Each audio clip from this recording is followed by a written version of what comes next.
All right, Big Bang. Today is Thursday. It's July 16th. Welcome to the Dog Walk presented by Barstool Sports. Before we get into today's show, I want to talk about Cold Stone Creamery. This summer, get ready for the ultimate dessert collab. We got Cold Stone Creamery. They're introducing the cookies and peanut butter ice cream made with Oreo and Reese's. Yeah, it's as good as it sounds. Cold Stone is also mixing things up with a brand new creation featuring this limited time flavor mixed with Reese's peanut butter cups and Oreo or Reese's cookies. And if you're more of a sip your ice cream kind of person, they've got you covered there too. You can try the new cookies and peanut butter ice cream made with Oreo and Reese's as a shake. And for July, in honor of a National Ice Cream Month, everything is better in taco form. The new cookies and peanut butter ice cream taco is here. Imagine the same incredible ice cream wrapped in a waffle taco, dipped in chocolate and coated with Oreo cookies and Reese's peanut butter sauce. National Ice Cream Day is too good to celebrate for just one day, so Cold Stone is turning it into a week-long celebration with a series of delicious giveaways on the Cold Stone Instagram. It's just at Cold Stone to go check them out. Throughout the week, fans will have multiple chances to win Cold Stone gift cards with prize values increasing all week long. Cold Stone Creamery cookies and peanut butter ice cream made with Oreo and Reese's is available for a limited time. Try it in a creation or shake for the ultimate ice cream experience.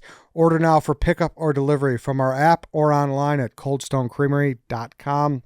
Also, Cellar Blue Coffee. If you're anything like me, you want coffee that's actually convenient, but you don't want to sacrifice taste because it's coming out of a can. That's why I've been drinking Cellar Blue coffees. Ready-to-drink can lattes are made with 100% Colombian coffee, packed with 190 milligrams of natural caffeine, and actually tastes like a coffee shop latte, not a watered-down gas station coffee. Whether you go with sweet cream or cafe mocha, they're smooth, creamy, and ready whenever you are.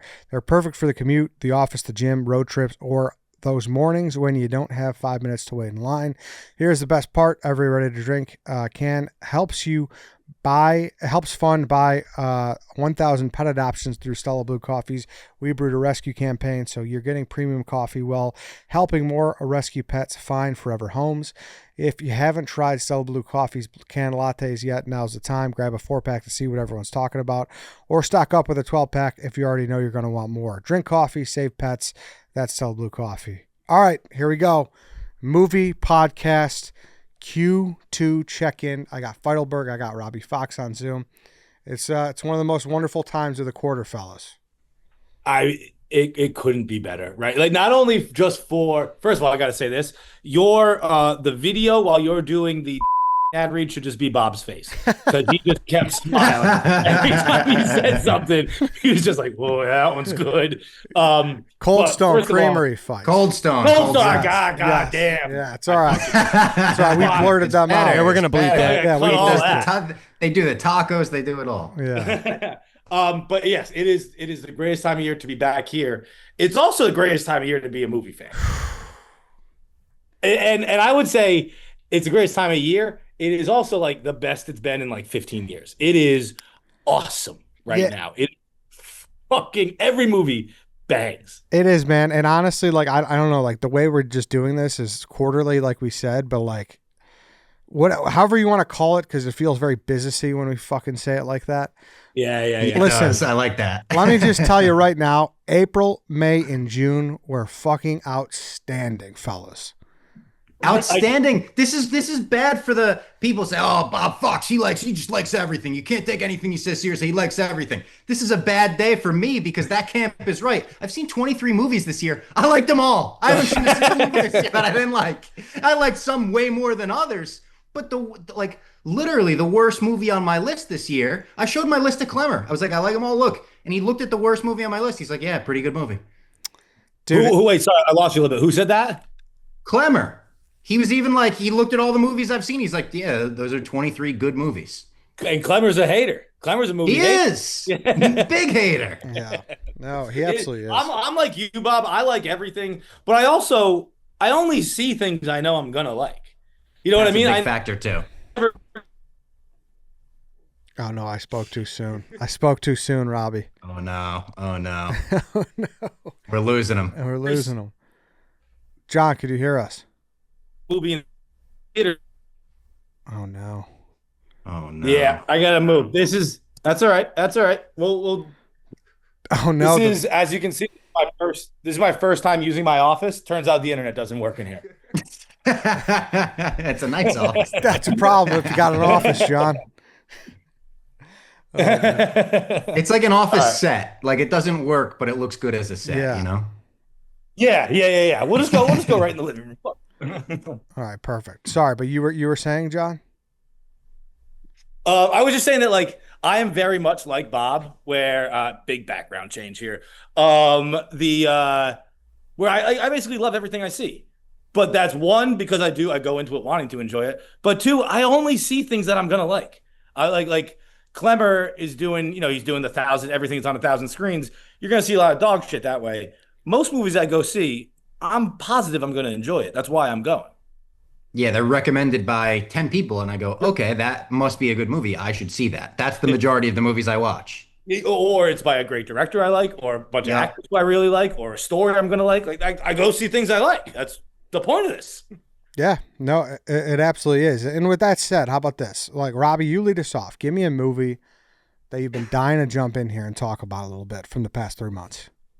Well, honestly, I just watched Backrooms last night. I wanted to see Backrooms so bad since you told us about it on this podcast. I didn't know anything about the 4chan stuff. I had no idea. The first trailer, I was like, okay, I'm going to need to see this movie. And after watching it last night, I was like maybe the most excited to talk about this with you guys because I liked it. I really did. But I had some gripes with it that I feel like held it back from being great. But the world was so interesting that I want 10 Backrooms movies after that. And you're gonna get them. If I had to make a guess, you're gonna get them. Are you saying that solely because of how much money it made, or just because of how good and how much they could explore the world, or both?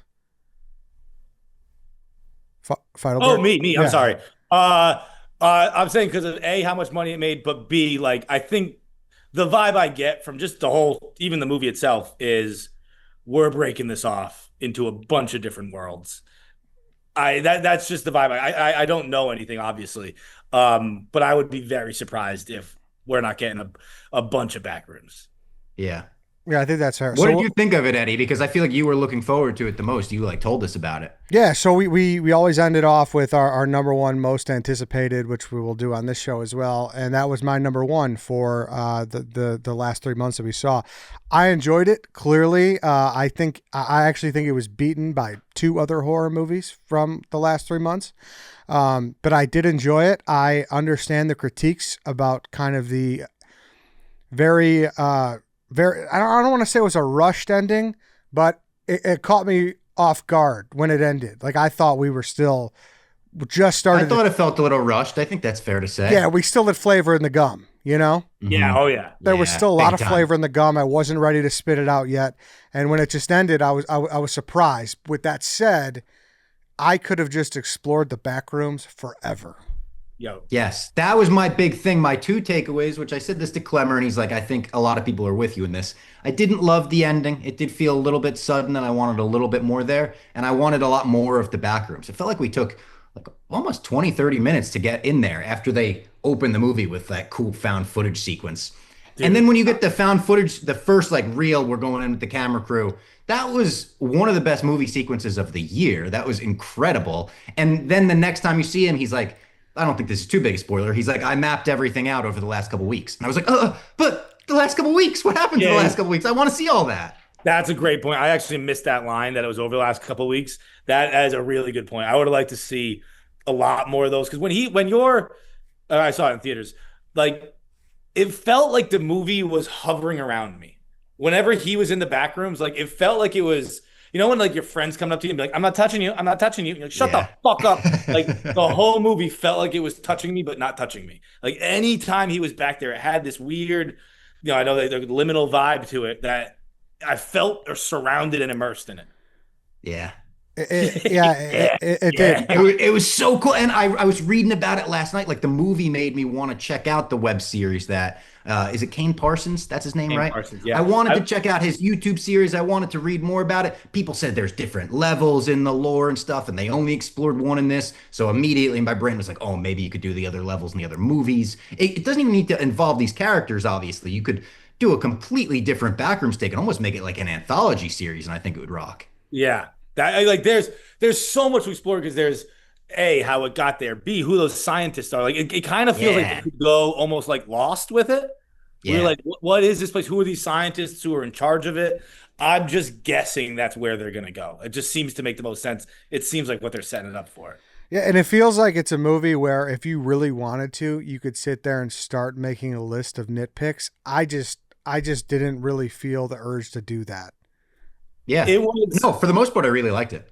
Yeah. If I had my only nitpick would be, and I think we all seem to agree about everything with the Backrooms. It was awesome.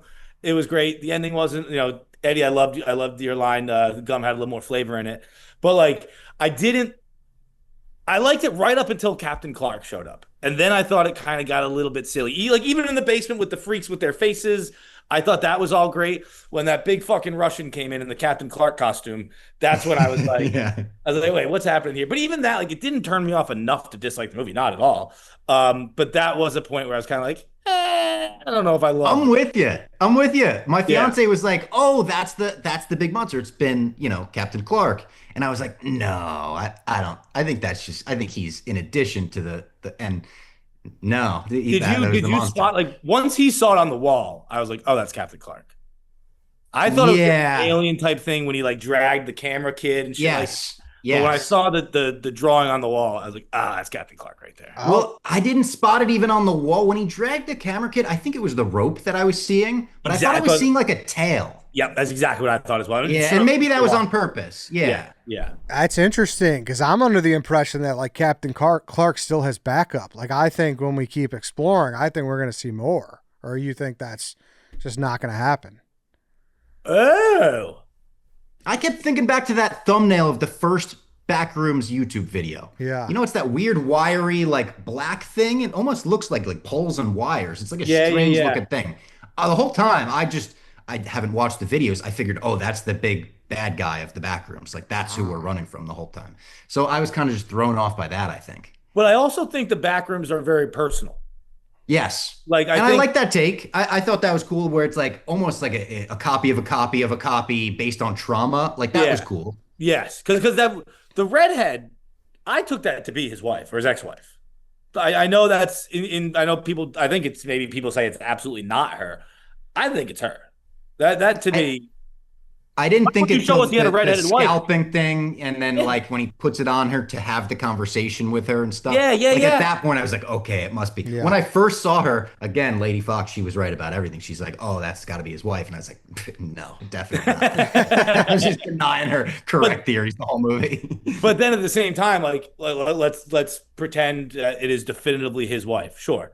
Then who the fuck's the guy in the chair ringing the bell? I have no idea. That's from his personal life. That guy?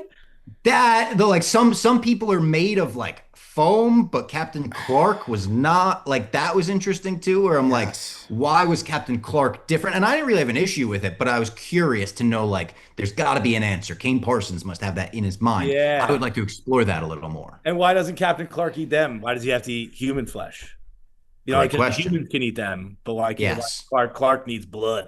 That's what I'm talking about. If you really want to untangle a ball of yarn, you could find a lot of shit that you didn't like about it. But I don't know, maybe it's very surface of me or us, but I enjoyed the Backrooms exploration, so I'm in.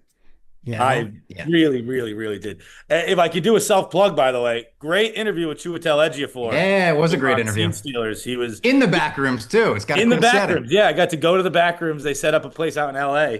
And I got to interview Chiwetel Ejiofor out there, which was cool. And buddy, I practiced saying his name a lot before I got there. That's sick.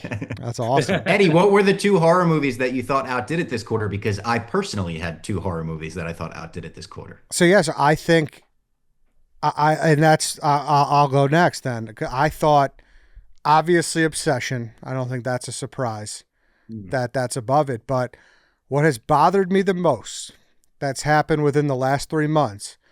I'm happy that Backrooms and Obsession are getting their flowers.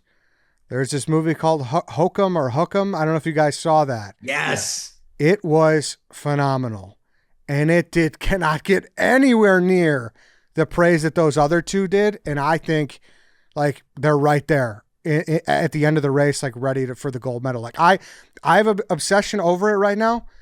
if I swapped those, I wouldn't blink. Like, I thought it was that good. I don't know if either of you saw it.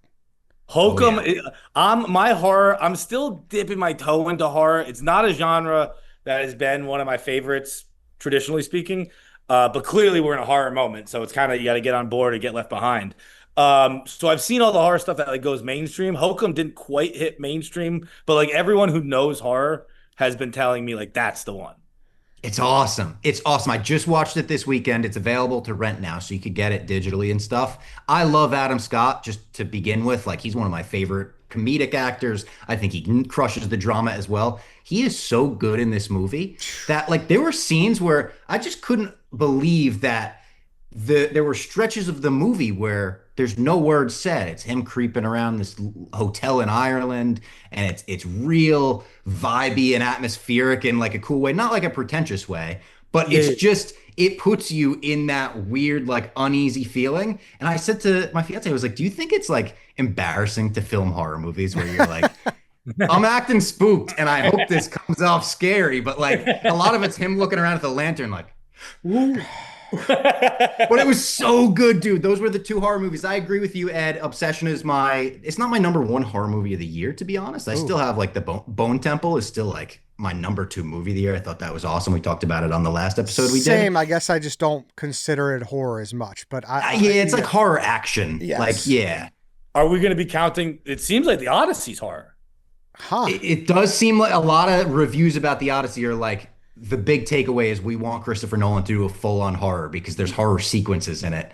I mean, there's that one scene in Oppenheimer where they like imply that someone went and like shoved Florence Pugh in the bathtub. There's that one scene where you see like gloves, and that came off like a horror scene to me. Like in that one shot in Oppenheimer, it was like Nolan's got to do horror before he hangs it up. I don't know if I even remember that shot, but I gotta go back and watch It's it. Awesome. It's awesome. I'm telling you, you'll spot it and be like, oh shit, that was a little horror vibe. But yeah, Hokum I thought was awesome and like really stuck the landing on the ending as well, where I felt like Backrooms didn't completely do that. And it was just, man, I would recommend it to everybody. And Obsession, it's hard to say something about Obsession that hasn't already been said. Yeah. But really blew me away. Saw it opening weekend and I thought it lived up to all the hype. I thought it was so scary. I thought it was so funny. I thought it was so creepy. I thought it was so disturbing. Disturbing more than scary. The cat stuff really fucked me up. Dude, the cat stuff, the her sitting on the rug. There were like I'm completely with you that like there's Obsession's amazing. It is truly amazing. I don't really have much to add to it. Like I'll say this though, that there was a lot of the movie is a woman acting crazy. She has her reasons to be acting so, but she's acting like a complete lunatic. And people were laughing in the theaters at times where I was like, that part wasn't funny. Okay, just so you know, that part was fucked up. I feel like it had a lot of like nervous laughter. But that was fucked up. There was a lot of like nervous laughter in my theater of like just people like, I think they were just scared and like that was the way that the emotions were like coming out of them. You did a great interview with Michael Johnston, by the way. I'll plug it for you, where I felt like obviously Indy Navarrete, she was amazing in it. Awesome. Like a show-stealing performance. I thought he was as good as her. I don't think he's getting enough credit. Everything was playing off her, so it's hard to give him the credit. But he was great, particularly when we talked about it. That scene at the end, he is giving it to us. Like he's in that mirror fucking. I really felt that. I really felt. I felt the weight of the gun. I felt the weight of the moment. Like I loved that scene. Yeah. How do you feel about sequels to that one? Because already people are saying, the One Wish Willow has to be an anthology of some sort. I would love to see that. Some people are like, oh, I want a direct sequel. I think leave these characters alone. I would say leave the characters alone as well. Yeah. What like I don't really care what happened to Nikki afterward. Not that I don't care, but like I think that was the ending of the story. Listen, I want to see her like, get arrested and try to explain that to the cops. We are going to get our Indy Navarrete fill, like just based on that performance. It doesn't need to be on that character. She killed it. It's over. I agree. One Wish Willow. If we want to keep moving in that direction, I'll be first in line to see the next one in that anthology. Absolutely. But no, I don't need a second Obsession at all. No, Yeah. I know. I would completely agree with that. But we're gonna get our indie film. You see, I think she's doing Heat too. She met with Michael Mann the other day. Saw that. Heat 2, she's already rumored for the new X-Men movie. Gooch had a funny text. We were texting me, Gooch, Ken, Jack, Jeff, all texting about movies a couple weeks ago. And Gooch wrote, I think Indy Navarrete might be the first actress to ever get overexposed before her second role. Well deserved. She's just everywhere. She was that no, good. it is. Yeah. She was that good. Last few notes on Hokum. I just looked it up. Like both those movies making $100 million. And then that making a paltry $24 million was just, it's a crime. It's crazy. Robbie, it's crazy. It's almost as good as Obsession. It really is. And Clemmer had a good point. I was talking to him about it. You don't really recognize any of the other actors other than Adam Scott. At least I didn't, which makes you feel more on an island, on a foreign land. Like you feel like you're over in Ireland with him, where you're like, I don't know who to trust. I don't know who's right. I don't know who's wrong. Like it's really cool fights. It's got a little bit of a whodunit to it. It's genuinely. I think it's definitely scarier than Backrooms. Like it's. Oh yeah. And probably I would say just as scary, like the circle scene at the end, Robbie. Like holy shit, was there were some jump scares that really got me too. Dude, it was really good. So that's my big thing that I wanted to bang the drum on was go see Hokum. If you like Backrooms, you liked Obsession, that's right there with it. I thought it was so good. Fights, what's your movie that you're really like, I gotta talk about this one? I have so many, dude. I have I think if I had to pick one, the movie that I think it's gonna be Tuner. I think if I had to pick one to come in here and talk about, what's that? I thought that was going to be it too for fights. Yeah, that's the reason I watched Tuner, because you were talking it up. Yes, same. Dude, it's Tuner. I have three, but Tuner, first of all, let me pitch it to anyone who hasn't seen it. First half, Good Will Hunting. Dustin Hoffman is the Robin Williams character. Leo Woodall is the Matt Damon character. Second half, Honora. How good a movie is that? That's an unbelievable movie. That's a fucking Oscar. That's a 2-time Oscar-winning movie. We got one that came out the other day. It's the same thing. It's unbelievable. Leo Woodall is crazy. Dustin Hoffman is unbelievable in the Robin Williams role. It's just a great story, great acting, very entertaining. And I actually watched it for the second time the other day, and I didn't get how great, and I'm going to say it again, great the ending was. The first time I just kind of liked it. The ending, Bob, you've seen it? Eddie, you've seen it? Yes. I have. If I'm being completely honest, the third act is where it started to lose me just a little bit. I really liked it. Don't get me wrong. Really liked it. By the third act, I was like, ooh, it's starting to the train is starting to get off the tracks a little bit. That's fair. Honest to God, I'm a second act guy. The first act, I'm like, go ahead, tell me what you're gonna do. Second act, I'm locked in. Third act, I'm like, whatever, dude. I'm a huge second act guy.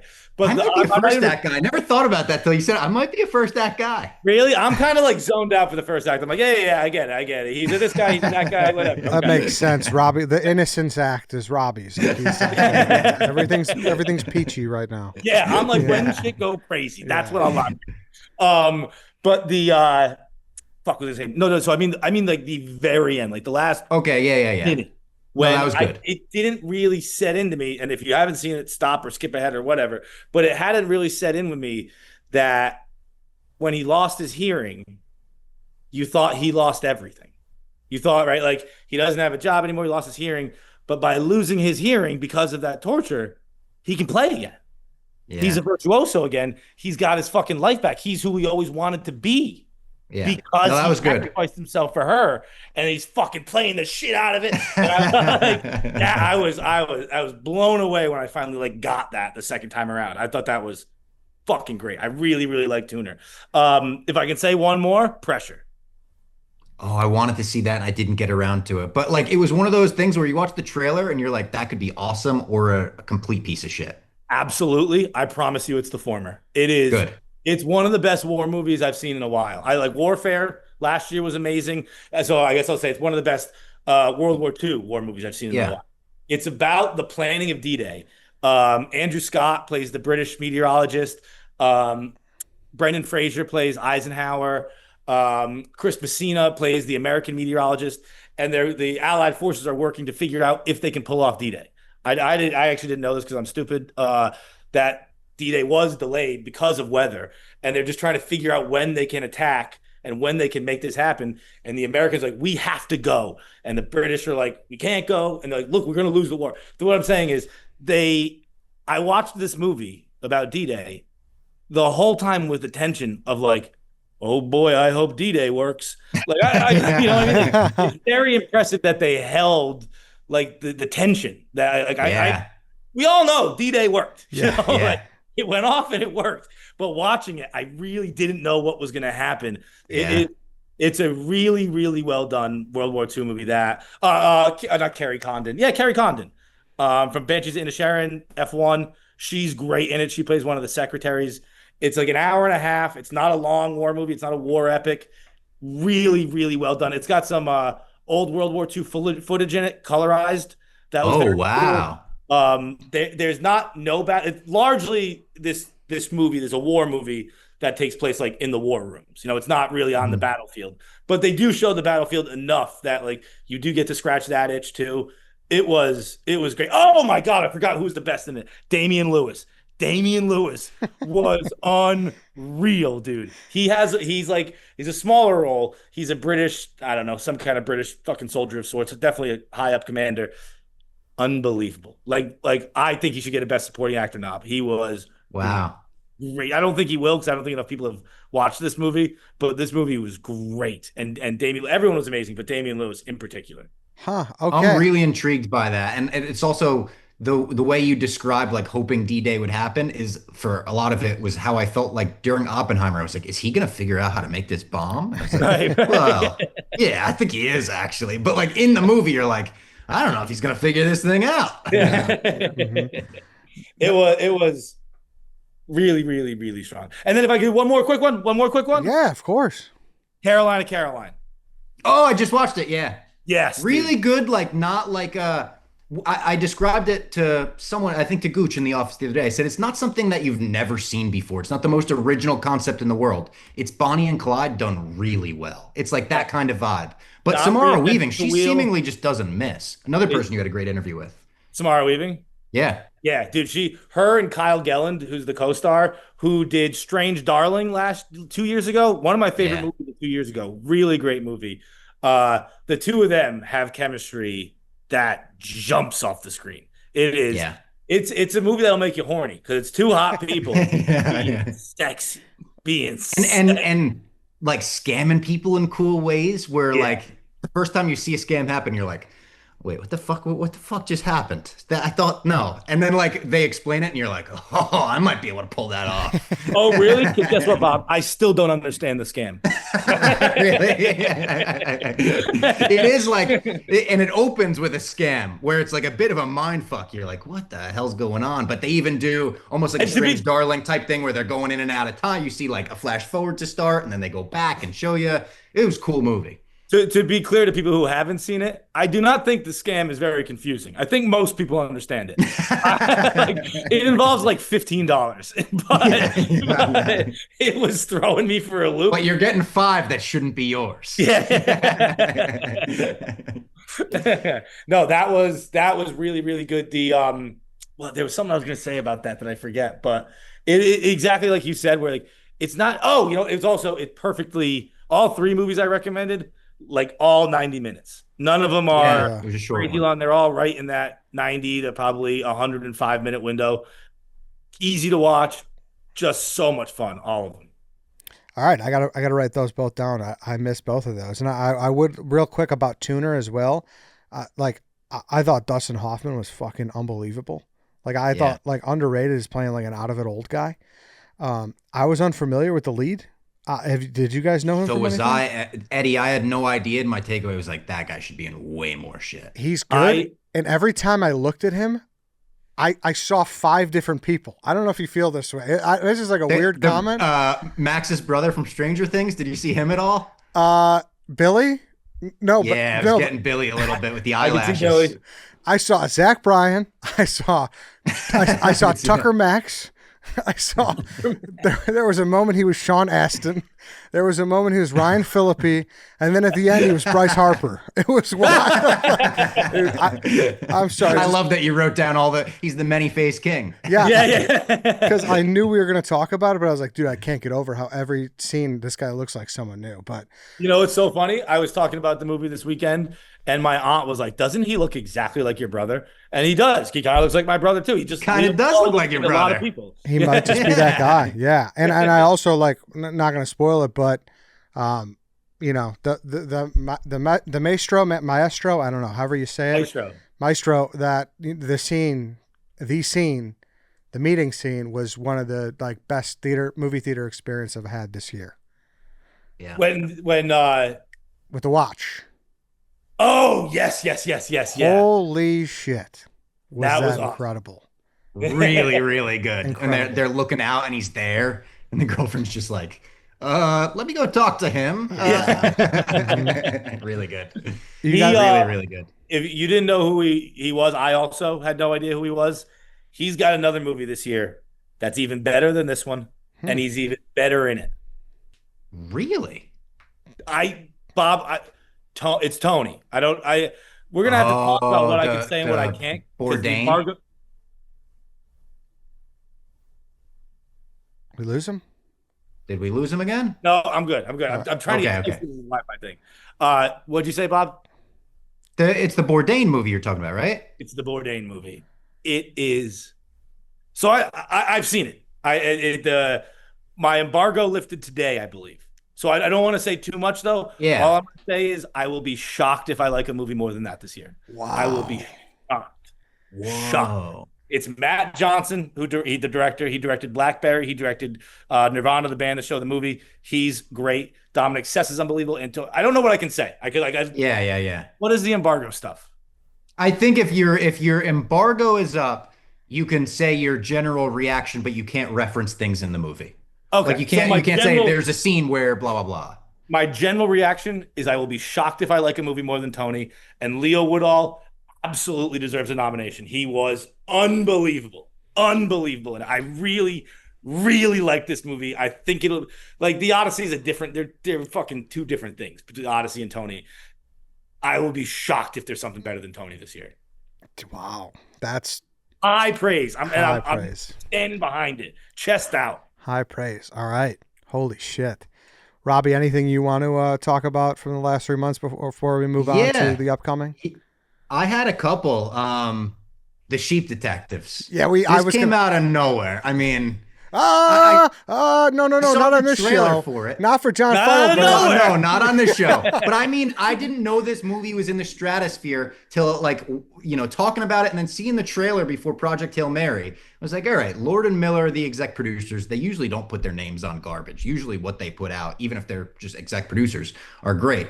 Never in a million years could I predict that The Sheep Detectives was as good as it was. People said it was Knives Out meets Paddington, where they're going to make you cry and teach you lessons about death and loss and grievance. And I couldn't believe how delightful this movie was. So it's one of the best movies of the year. It's number 5 on the year for me. It didn't work for me. Oh! I had high. It's not that it didn't work for me. It's not that it's like, I don't know. I'm not in touch with my emotions like that. I think really, I don't like that kind of emotional stuff. I don't understand why. I just don't like it being told to me. I don't like being talked to like I'm a kid. And I just, whenever you go see a kid's movie, they're talking like you're a kid. And it's just I went to it because, as I had said, it was a movie I was excited for. I had seen the trailer and I just thought it looked good and looked cool. And then when I got to the theater and the seat next to me was an 8-year-old girl with nachos, and I was like, I felt like it didn't talk to the audience like kids, though. I thought the biggest strength was that it was I was like, some of these lessons are a bit adult for kids when they're talking about death like that. And I thought Nicholas Braun was hysterical. Like the first couple lines Nicholas Braun had, I was like, am I buying him with this British accent? By the end of the movie, I was like, I love Nicholas Braun with a British accent. I also like. I think I saw it on like a Sunday morning in LA. I kind of fell asleep to be honest too. It's just I'm not trying to say it's just not for me. It's not my style movie. It is obviously really good. It's got a lot of really talented people, but just that's not my thing. He was so excited Is too. that not disappointing? He was so excited. He was so excited. Yeah. He was putting on for that movie big time. I was as excited for that as I was for what's the Jonah Hill movie that got Oh yeah, it got complete. They said it was unreleasable. I was like, this is the one, guys. Yeah. Cut off. Cut off. Yeah, cut off. Cut off. There it is. Yeah. Yeah. I got two more, and then we can move to the previews. I my number one spot right now. Interested to see if it gets knocked off, and maybe it's so far because I think this came out in April, so we kind of just missed the window. It's been a couple months, but I'm fairly certain we all love the drama. Oh, I was gonna ask if that was Q2. It was, right? Because it was too. That would be. Oh, was it? Yes. Drama's my number 3 on the year. That's of all the movies we've talked about. That's what I have the highest. I thought that was a brilliant movie. I thought like the acting. It made me think every movie should just star Zendaya and Robert Pattinson. Everyone. I don't care what the movie's about. I don't care if you're remaking Jaws. You cast Robert Pattinson as the shark. Like I want them to play everything forever. So I thought it was just like. So funny, so clever. The dialogue was so good. The flashes of images changing, the poster of like the ring and that changing to the like so good. I thought it captured in a weird way. I thought it captured like that era that I like kind of grew up in. Like the little thing. She had like the webcam. The Logitech webcam. And I was like, that's the exact webcam I had. It was the little things like that when she's getting all the pop-ups when she's trying to film her video. Like there were little things about it where I was like, this captured like this time so well in a weird, dark, fucked up way. I'm not saying I had anything to do with Zendaya's motivations or motives in that movie, but I thought it was awesome. Like I loved the drama. It was great. I was a humongous fan as well. I think it's kind of fallen behind for me. It's kind of fallen behind. You know what else is falling behind is Project Hail Mary. Like they're both still in my top 10, but I think they're both outside the top 5 now. But they're fucking amazing. They're both really great. But that one I love. I think Bob, as you said, the editing of that was insane. The editing isn't even something I typically notice in a movie. I pretty much only watch the acting. But in that, it stuck out so much that you had to acknowledge it. It was fucking masterful. Yeah, they both were so good. I also think it gave us maybe one of my favorite theater experiences ever. The scene when they're giving the speech and the DJ speaker pops. I thought it was going down in the theater. I thought I was ready to duck, dude. Like I thought someone had a piece. Like it was scary. Yes, I think I'm pretty sure Marty came in. He was like, that shouldn't be allowed. He was like, absolutely not. He was like, you cannot be doing that. I did want to mention real quick before we go on to like the preview, 2 movies that I was really excited for that were both a little disappointing. The Mandalorian and Grogu was not what I wanted it to be. I thought it was good. I'm a Star Wars fan. So you put me in that universe, you give me Baby Yoda. I'm going to probably enjoy it, but I wanted it to be great. And it was good. Supergirl was one of the more disappointing movies of the year. Another movie where I was like, it was okay, it was decent, it was good, but like it was something you've seen 1,000 times. If you've seen any Marvel movie, it's just very generic in that way. And then that wasn't James Gunn directed, was it?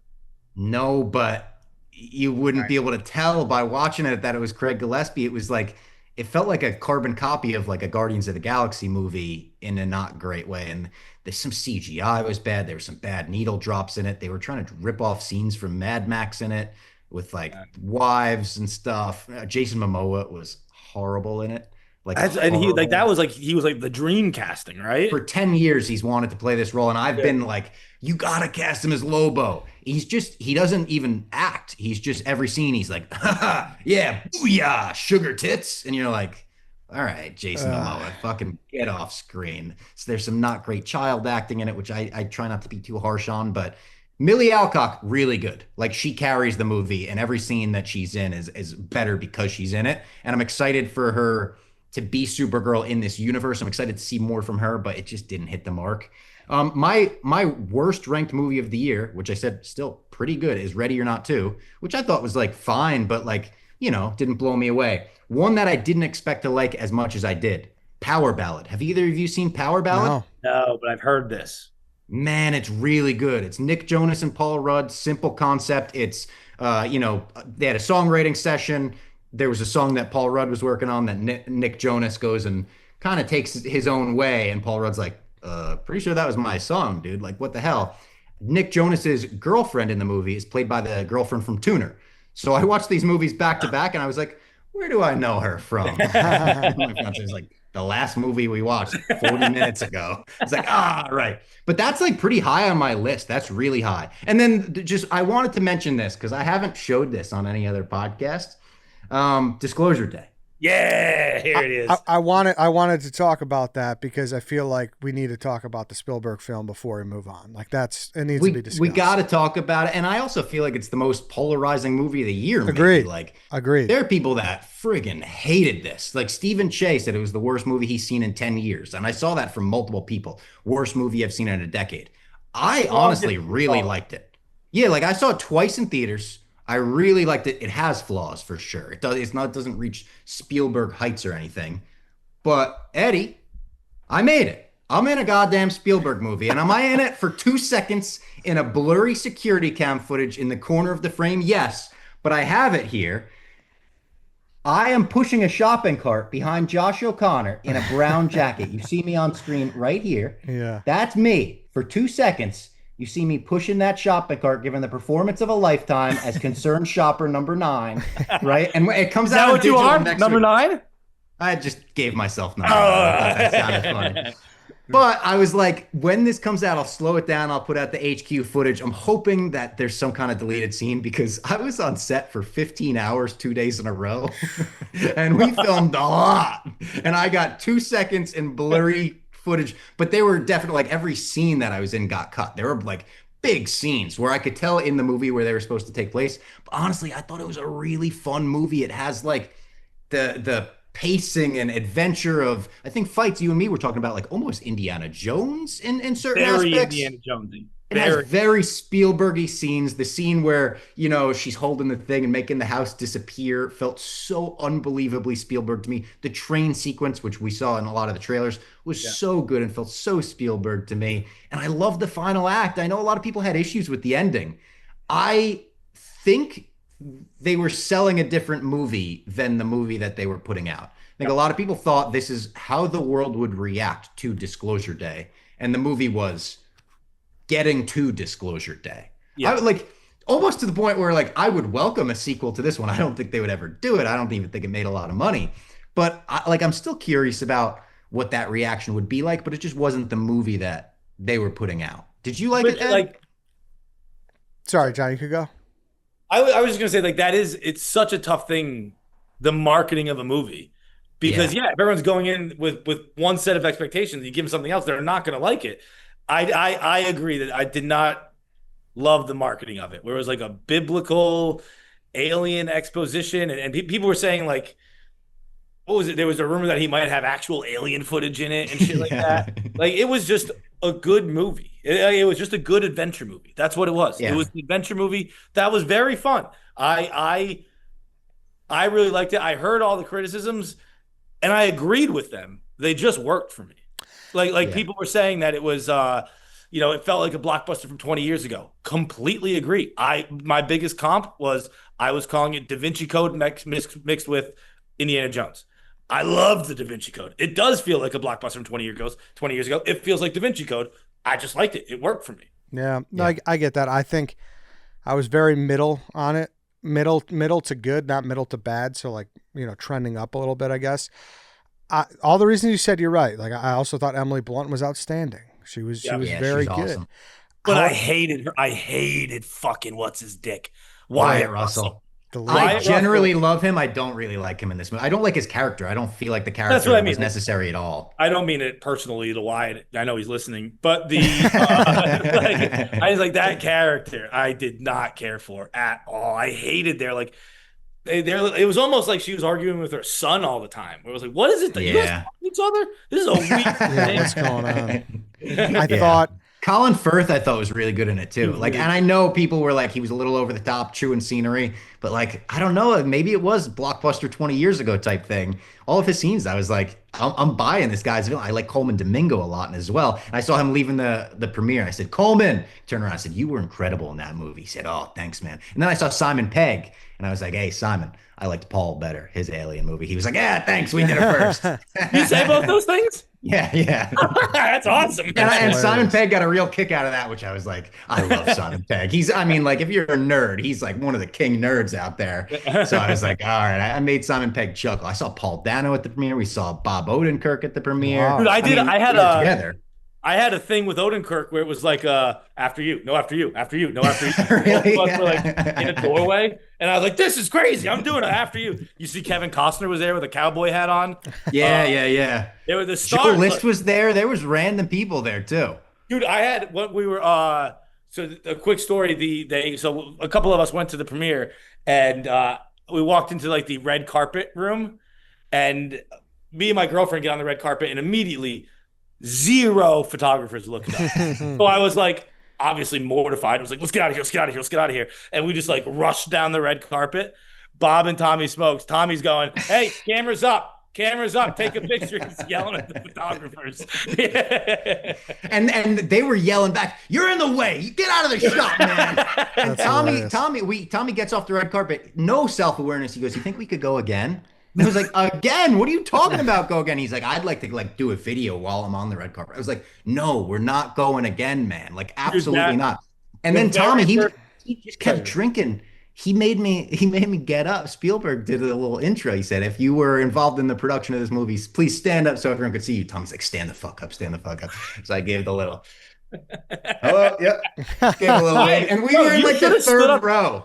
You were involved in the production of the movie. You should have stood up right up in the movie. But I saw like the little girl that's playing young Emily Blunt in the movie. I see like the right, like David Koepp is standing up, and I'm like next to, and the people in our row were looking at me like, who's that guy? Like, you're looking at concerned shopper number 9. Put 30 hours in, baby. Yeah. And I got paid for it, which is nice. They actually, I kept my checks. So I'm going to frame the checks because they have like the working title on it and everything. It was called Non-View was the working title. So I'm going to get like a poster and frame the check with it. Because listen, I think it's cool. I think it's cool that I was on set for a Spielberg movie. I got to meet his daughter at the premiere too. Which no. Time out. You didn't fucking meet his daughter at the premiere. Steven Spielberg's daughter went running across the hallway and hugged Bob Fox. Really? Like, it was crazy. How do you know? Yeah, shout out. Just through Twitter, it was like a COVID thing. Alex Sulkin, who's an old school Barstool guy, hosted The Rundown, a producer on Family Guy, like Seth MacFarlane's right-hand guy, wrote Ted and stuff. He started tweeting us during COVID when there was just nothing.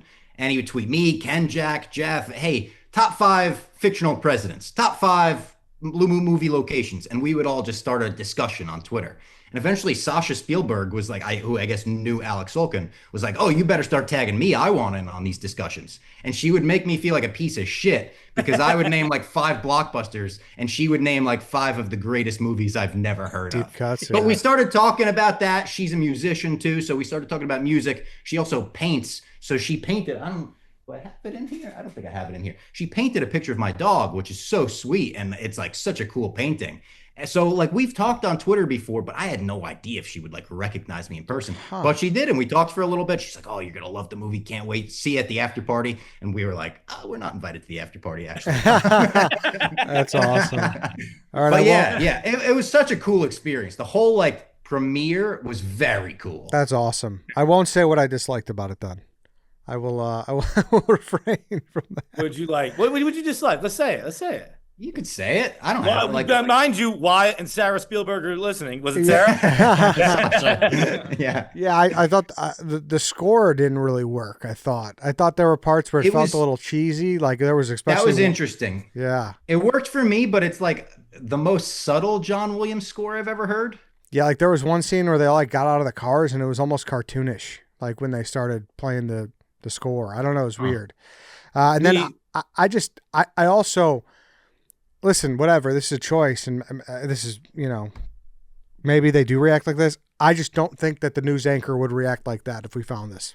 I think they would be shocked and like people would be going like, "Holy shit," rather than like the sympathetic perform. I don't know. I didn't get that at all when they unearthed the alien footage. Do you think that's realistic?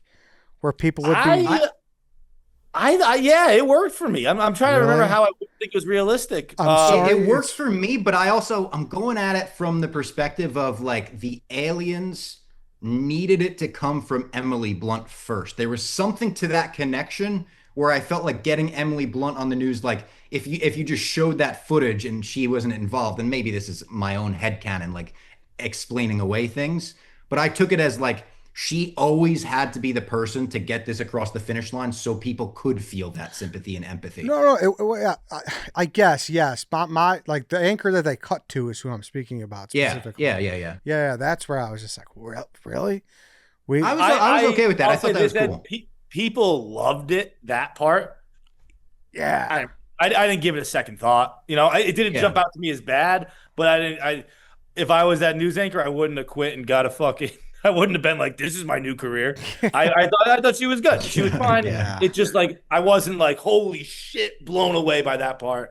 People were saying she stole the movie, and that's crazy. Yeah, I like know. Emily Blunt and Josh O'Connor. I know much him. better than her in that movie. Yeah. I know I'm in the minority of that. I don't know. I didn't think like, oh my gosh, I can't believe we treated these aliens like this. I just don't think that would be the reaction. I think people would be more. I really liked, and this made me intrigued. Like, I almost want to watch alien documentaries after this and become a conspiracy theorist, because I think the rumors about him having real alien footage is because all of the footage was real rumors or real conspiracies. So like the Nixon stuff, that was all stuff that was like out in the news or not the news, but it was rumored. And for years people said, oh yeah, Nixon wanted to impress so-and-so, so he took him in there. Any of the shots in that final scene, Roswell, there was the triangle ship that came over of the Navy SEALs. It was all reported stuff. So I thought that was kind of cool. And that some people said, oh, they made the aliens just look like the most generic aliens. And I think that's because Spielberg is like a Roswell nut, and Spielberg loves the Roswell incident. And that's how they were described in Roswell. So I think it was all like he was trying to base a lot of that stuff off quote unquote real stuff. Okay. That makes sense. That makes sense. I get that. Which I thought was kind of cool. And it made me want to watch like some Roswell shit. But Eddie, sorry. I now that you're saying that, I do agree with you. I do. It didn't take me out. But now that you're saying it, like, yeah, I don't know how much sympathy an anchor would have for aliens right off the bat. Yeah, like I feel like if she was acting like they were dogs. Yeah, like if they cut the channel right now and they're like, we have alien footage, like Twitter would be going crazy with jokes. Like, I can't wait to have this guy. You know what I mean? It just wouldn't be. Yeah. Even like if I just saw footage of like an alien in a prison or an alien being tortured, I'd be like, well, he was probably trying to kill us, wasn't he? You know what I mean? Like that. I'm like, yeah, I don't know. That's what aliens do, right? Like, we probably got to put him in a cage. Yeah, dude. Yeah, I know. Is the thought though? Am I over explaining it, or is like for myself, or is the thought of the movie everyone would have that reaction if it didn't come from Emily Blunt? I don't know. Wait, sorry, what? Like, is the idea that everyone would feel like the way you're saying, like, I don't know, fuck the aliens, if it wasn't coming specifically from Emily Blunt and she was the one like involved in telling the world? Did she have it? Was it some kind of like extraterrestrial like signal boost? That's fair. Because she looks exactly like a human. So yeah. And why did they have to recreate her house? Why did they have to do that? I do think maybe the ending reveal would have been stronger if they didn't show us the footage that Eve Hewitt was watching with Josh O'Connor at the cabin. Like, we saw an alien get tortured and knew that alien footage existed and was out there. And then the big reveal is like, and aliens are out there. It's like, well, yeah, you showed us in the first act. That's another very strong point, Bob. Yeah. That was like, but again, like, is it a nitpick? Maybe, but like, it worked for me. And maybe it's because I was concerned customer number 9. Yeah. You get that. Some home cooking. Last thing, promise last thing. Just the invite. Go see the invite. It is. I gotta see it. Yeah. It's hysterical. So funny on film, which is really fucking cool to see a comedy on film. I love movies that feel like a play. The Invite could absolutely be a play. It's 4 people, takes place all in an apartment. It is really, really, really funny. It's borderline crudely sexual, but also heartfelt and sad. It's really, really great. Really great. Yeah, that's on the. It just came out last weekend, so I just haven't made it to it yet, and it technically falls in a quarter. But I was going to be like, I tried to rush to see it because I want to talk to you about it, but I'm going to see that this weekend probably for sure. See that one. Really see that. I love it. Other than the Odyssey, that's like top of my list. Rashida Jones' screenplay too. That really intrigues me. I didn't know she wrote it till after. Unbelievable. Crazy, right? Yeah, she's so talented. Like she's directed documentaries and stuff. Yeah, it was. And also Olivia Wilde. She's the real deal. She directs this. She acts in this. She had a really cool quote that she said on press for this, that when her very first movie ever got a 100% on Rotten Tomatoes immediately. Her second movie ever got a 30% on Rotten Tomatoes. And she was like, that freed me up to do whatever the fuck I wanted. She's like, because I knew my first movie wasn't perfect and I knew my second movie wasn't a piece of shit. So I knew none of that matters, and just make what you care about. And I cared about the invite, so I made that. And I was like, fucking Olivia, I want to kiss her. And paid for the film herself and got paid back when, like, they said no to shooting it on film. And she said, all right, I'll pay out of pocket, and you can pay me back when we get, like, a distribution deal. No way. I didn't know that. Dang, badass. And I completely agree with her quote. Booksmart, very good movie. Is it a perfect 100%? Of course not. No. Don't Worry, Darling. Not a bad movie. It felt like a Black Mirror episode or something. There's certain scenes or something I didn't vibe with, but like the narrative of production disaster, she didn't even direct this, that, the next. I watched it. I was like, that's a pretty good movie. I completely agree. That was almost like Disclosure Day. That wasn't necessarily the marketing of it, but that was the news that came out beforehand kind of ruined the movie coming out. Yes. Nice. I'm fired up to see it. So, really, really good. Yeah. I also want to tell you guys this summer, another movie that's in theaters right now, One Celebrity Hall Pass sparks an epic Hollywood adventure. From director David Wayne comes GAIL Daughtry and the Celebrity Sex Pass, starring Zoe Dutch, John Slattery, and John Hamm. After her fiance cashes in his Celebrity Hall Pass, GAIL Daughtry leaves her small town in Kansas behind and heads to LA determined to even the score with her own Celebrity Pass, John Hamm.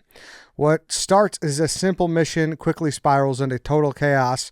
Teaming up with her best friend Otto, a talent agency assistant, a paparazzo, and even John Slattery himself, GAIL dives headfirst into the absurd world of celebrity Hollywood culture. Along the way, they cross paths with movie stars, dodge bodyguards, outrun Italian assassins, and chase every lead that might bring them one step closer to the elusive Hamm. Packed with outrageous characters, unexpected twists, and nonstop laughs, GAIL Daughtry and the Celebrity Sex Pass is the comedy adventure of the summer. GAIL Daughtry and the Celebrity Sex Pass, now playing only in theaters from Sony Pictures Classics. I think we could all say, put that on the list. It's out now. Oh, yeah. No, don't put it on the list. Already seen it. It's hilarious. Oh, great. Really funny. Slattery's fantastic in it. Hamm's great. It's like it's kind of like a modern Wizard of Oz. Like literally, Slattery plays a version of the Cowardly Lion. There's a Tin Man, Joe Latrugo is really funny in it. It's really funny. It's directed by David Wayne, who directed Role Models and Wet Hot American Summer. He does really well with like these kind of movies where it's super out there concepts. Like Wet Hot American Summer, where like the spaceships falling and all kinds of stuff, and he just makes it all fucking work perfectly. I really, really enjoyed this movie. This is a funny one. If you're looking to see a funny one, this is a funny one. Awesome. Yeah. John also interviewed Slattery. This guy, since our last podcast, has become like the #1 movie interviewer journalist. And I'm telling you, Feitelberg, earmuffs. I don't want to like make you uncomfortable. He's so good at interviews. Oh yeah. I think his interviews are the passion he has for movies. The way you could feel the actors feeding off of that and being like, oh, this guy fucking knows his shit. He likes this. Awesome interviews. You're an awesome interviewer, John. Bob, I learned from you. I literally I sit down with you and I was like, can you help me learn? Like, that's awesome. Thanks to you, bro. Thank you. That's awesome. Zoe Dutch is great too. All right, so looking ahead here for the next 3 months, do we need, how much do we need to say about the Odyssey that hasn't? I know it's like we're all looking forward to the Odyssey a tremendous amount for sure. Like it's Christopher Nolan doing the most famous story of all time on the biggest scale possible. Isn't that just in and of itself so fucking cool? That like he's the guy, right? He's the guy, and he's going, give me the ball. I want to tell the fucking story. No one else has told this well. I want to tell the story. That's so cool, dude. That's game online. That's Jordan. Give it to me. Just give it to me. Get the fuck away. And it's after he won the Oscar, like Gus Van Sant wins the Oscar for Good Will Hunting, and he's like, you know what, my passion project is a shot-for-shot remake of Psycho, and you're like, all right, listen, you made Good Will Hunting, we'll let it happen. Nolan wins the Oscar, could have done anything in the world. He goes, give me the thing that would be the hardest thing possible. Yes. Like that wouldn't possibly work. We're going to build new IMAX rigs. We're going to put everyone through hell and put them on actual ships in the sea and like everything involved. I just saw an interview where they were talking about the muffler basically that they have around the IMAX camera. That's, it's a silencer for the sound. It's so big that for close-up scenes where two actors are standing face-to-face, they can't stand face-to-face because you got to get the camera real close in. So they built a fucking rear-view mirror system that goes on top of the IMAX where they're looking each other in the face through 10 mirrors. That's crazy, dude. It's crazy. Like the innovation this guy has. I remember hearing about Dunkirk. Oh, yeah, he dropped an IMAX camera out of a helicopter into the ocean because he needed the shot. Like the fact that Nolan is pushing forward the medium like that, it's so fucking cool. And what's cool is he genuinely feels a responsibility to do it. Like he said that every time a filmmaker has a success, it is his responsibility to push the genre of film or the industry of film further and further. And he was like, after Oppenheimer, I knew I had to do the story. I knew Oppenheimer had done so well. It was rated R. He could do what he wanted. He was like, I felt the freedom to tell this story now. And I'm getting goosebumps even like on my legs. It's gonna be so awesome. My legs right now, and I can't wait. So excited for tomorrow night. Yeah, like he even he took exception with what Matt Damon said, where Matt Damon was like, "Yeah, it's like I know it's like something I'm not probably going to be able to do again." And he's like, "That's a defeatist attitude. Like you do that, you will do this again. We need to do this again for like the industry." So yeah, he's fucking. Dude, did you see the picture of the mountain they shot on? Yeah. So there's a picture of, I forget what mountain it was in. It's in Sicily, and it's where a lot of battle takes place, I think.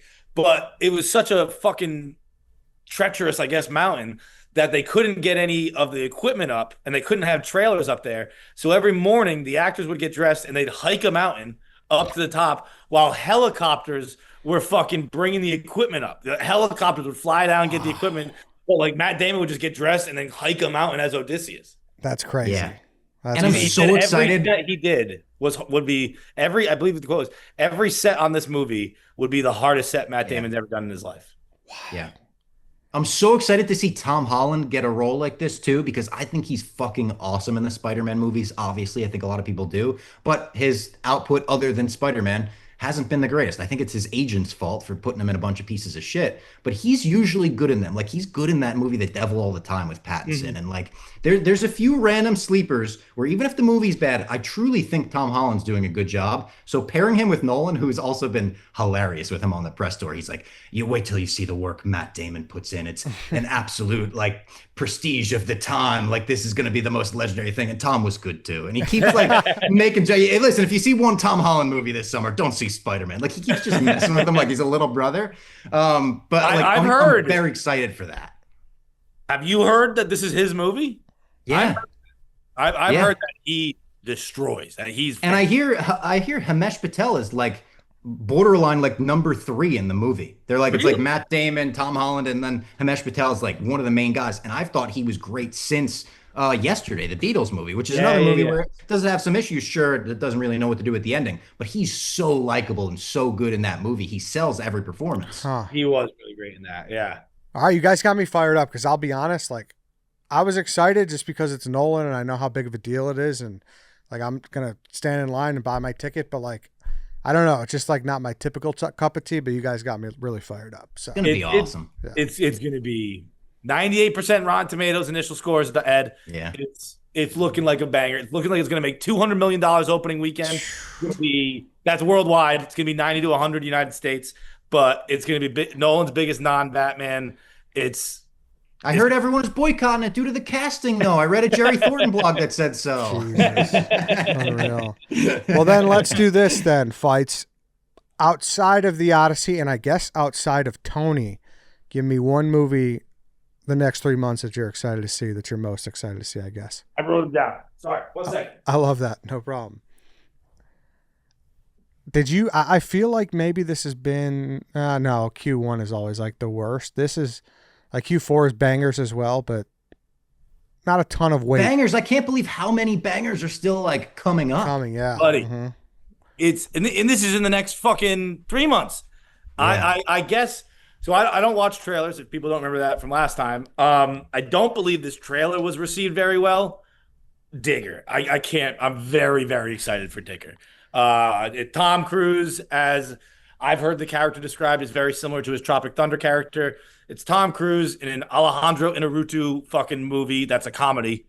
If you don't know, Inarritu's the guy who directed The Revenant. None of those words make sense in one sentence, but Tom Cruise is starring in a comedy directed by Alejandro Inarritu. I'm very, very excited for that. I would also say I'm very excited, despite I've heard some things from set that weren't great, for Dog Stars. Dog Stars looks like a movie that was written for me. Josh Brolin, Elordi, Margaret Qualley. Margaret Qualley. Yep. Heart of the Beast, very excited for that. Brad Pitt, apocalyptic movie. So I think this is Brad Pitt and his dog. It's Brad Pitt doing his I Am Legend. And then I Want Your Sex, which I really don't really know what this is. I just know stars Olivia. It's a comedy starring Olivia Wilde and Cooper Hoffman. Olivia Wilde's got my golden ticket right now. I think she's so funny, so good. I don't think her or Cooper Hoffman would sign on to a bad project. So I have high hopes for that. And then I'm going to end with number one to reiterate: buy your ticket for Tony right now.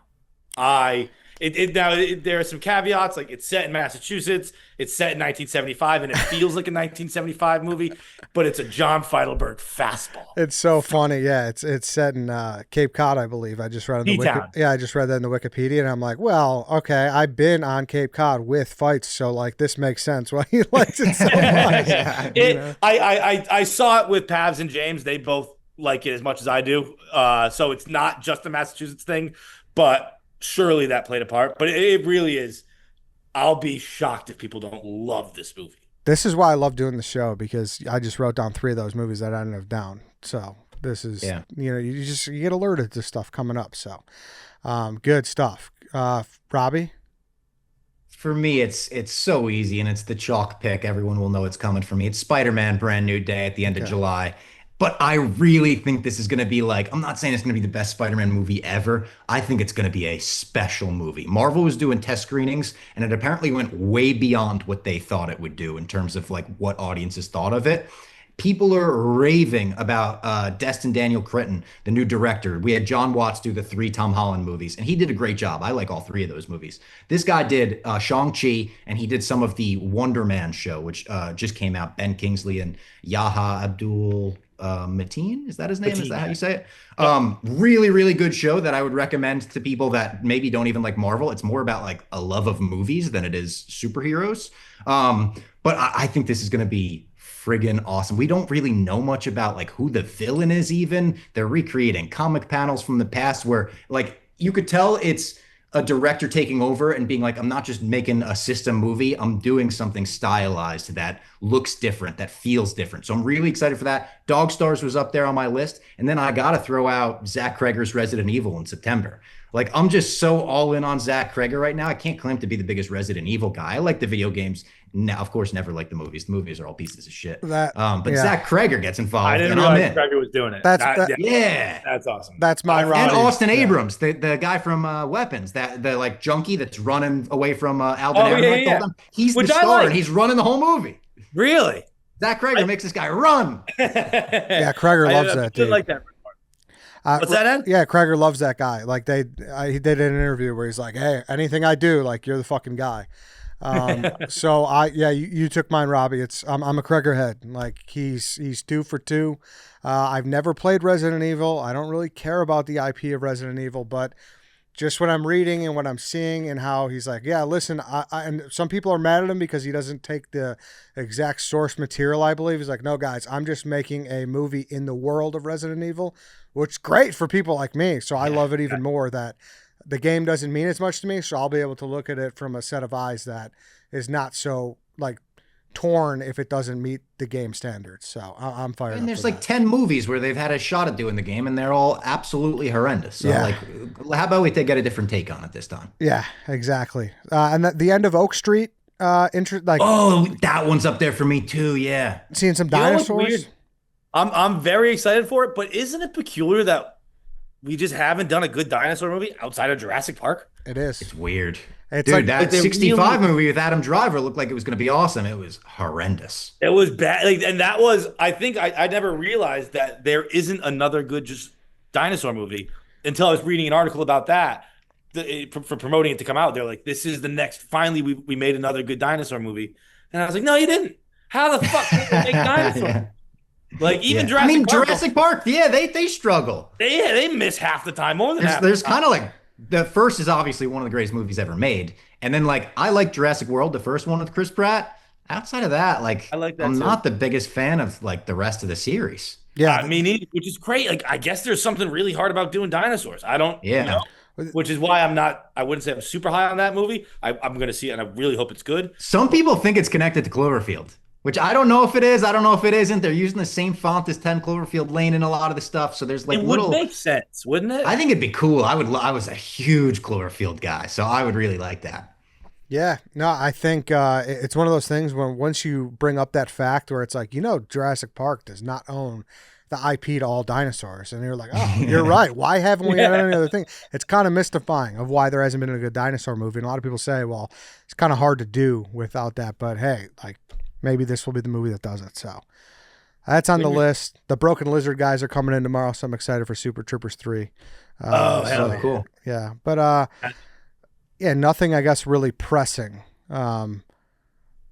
I would bring up, I guess. Anything else from you guys? I don't No, think so. I mean, there's stuff coming out in like October, November that we'll get to in the next podcast, but I don't think so for this one. Is Adventures of Cliff Booth in this quarter? No, I think that's at the. No, I think that's December. yeah. I think All right, that's then December. then we'll talk about that later. Yeah. Didn't mean to tip a pick there. No, yeah, you're right. I didn't want to bring it up, but technically, fights tip Digger too. Just you're a touch it's early far in the John. future. Yes. Oh, really? It's October. You're good. You gave 3 great ones, so you're good. Okay, all right. The Social Reckoning was on the list too, but I knew that one's October, so I left that. No, Yeah. all good. But okay, Digger's October. The rest of them, be ready for Tony. Get your ticket for Tony. I hope people love it as much as I did because I really loved it. All right. I'm fired up for that because I like that actor from The Holdovers, who Dominic Sessa. Yeah, Really, Dominic Sessa's great. Cessna. Sessa. Sessa. Anthony Bourdain. It's really. You know, I saw Anthony Bourdain at Henzo Gracie Jiu-Jitsu once. Really? Yeah, right by the office. It's like down the That block would from the be- office. I saw PTA the other day, and that, bro, I saw PTA on my street. I was walking down the street, and he was walking out of a building, and I was like, oh my God. And I kind of did like a quick look, and then we were walking kind of side by side for a second, and then he stopped at this cafe, Fellini, which is like an outdoor cafe, so you kind of order from a window, and we kept walking, me and my girlfriend, and I was like, yo, stop, Google Paul Thomas Anderson, and then you go get in line and tell me if that's who that is. And she came back and she's like, that's 100% who that is. Wow. And I just watched him from like 20 feet away. You didn't say anything? I didn't say anything, dude. No, Oh, I bet he would just- appreciate if you just real subtly went up and you were like, dude, you're the fucking man. Dude. Like, I bet he would be like, oh, thanks. Go You fuck see him it, get man. stuck in the elevator the other day? Yeah. Well, That bro, was a funny video. can I plug one more interview? Yeah, of course. Yeah. Wilson, coming out next week. Oh, and he Who? was in the elevator with He him. was in Luke Wilson. I interviewed him today. Coming out next week, Tuesday. He was fantastic. We had a blast. He was really, really, really cool. Sick. Hell yeah. I love it. We talked old school, Legally Blonde. He's in the new Hawk with Will Ferrell on Netflix.